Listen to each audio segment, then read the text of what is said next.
Olá, meu nome é Desiane, eu sou do curso de Engenharia Mecânica do IFPE Campus Recife e vou falar um pouco sobre a iniciação científica que eu fiz no biênio de 2019 e 2020. O meu trabalho teve como título Estudo da influência de sequências térmicas e termomecânicas na microestrutura e propriedades mecânicas do aço ARBL API5LX80 e o meu orientador foi o professor Tiago Antonino. Primeiramente, eu vou começar falando um pouco sobre o aço utilizado neste trabalho. Bem, sistemas rodoviários transportam petróleo e gases de elevada acidez em severas condições ambientais e condições de uso.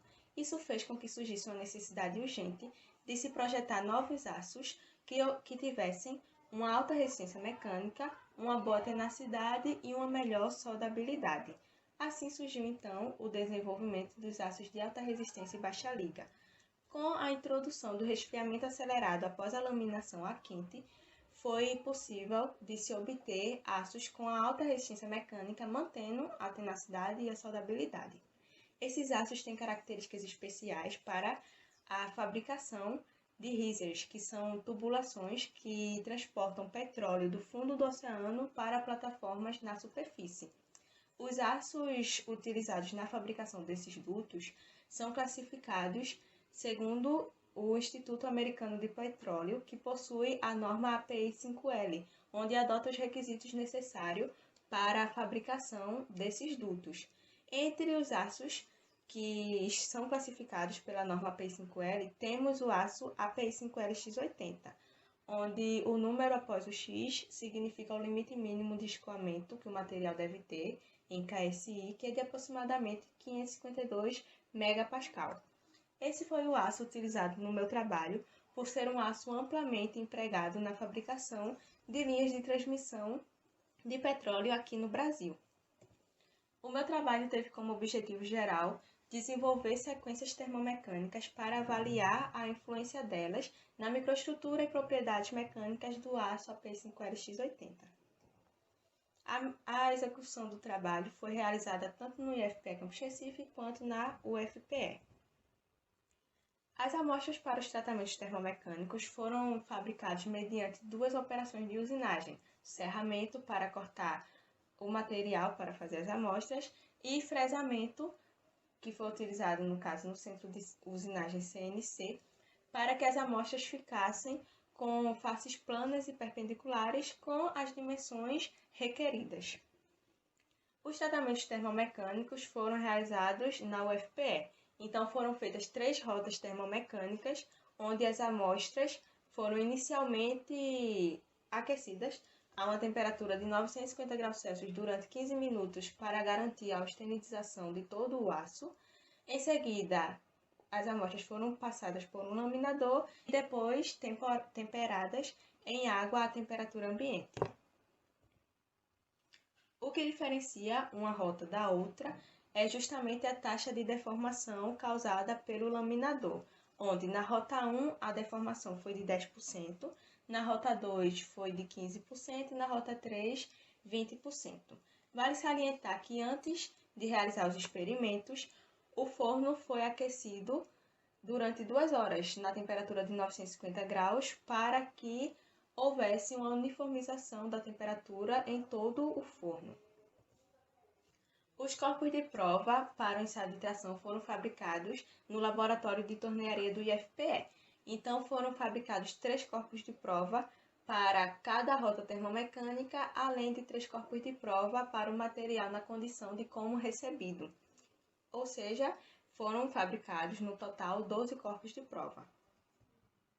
O ensaio de tração foi realizado no laboratório de ensaios do IFPE Campus Recife, para que pudéssemos analisar a influência das sequências termomecânicas nas propriedades de tração do aço.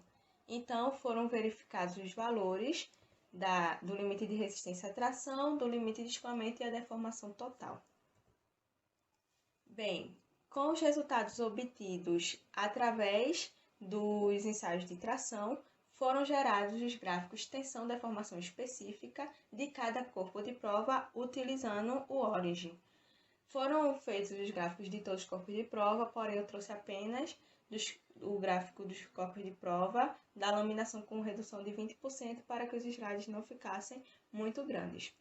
Com os tratamentos dos dados, foi possível se obter a propriedade de tração para cada rota termomecânica e para o material como recebido, através do cálculo das médias aritméticas dos valores dessas propriedades de cada corpo de prova e de cada rota e também do material como recebido, e também foram calculados seus respectivos desvios padrão. Isso tudo foi feito utilizando análises, onde também esse software foi utilizado para a identificação de outliers entre os valores. Como pode ser observado no gráfico 2, o limite de escoamento do material como recebido ficou abaixo do valor exigido pela norma AP5L ao aço AP5L X80, que era de 552 MPa. Porém, como todos os corpos de prova foram fabricados utilizando as mesmas condições, é correto fazer comparações entre os valores.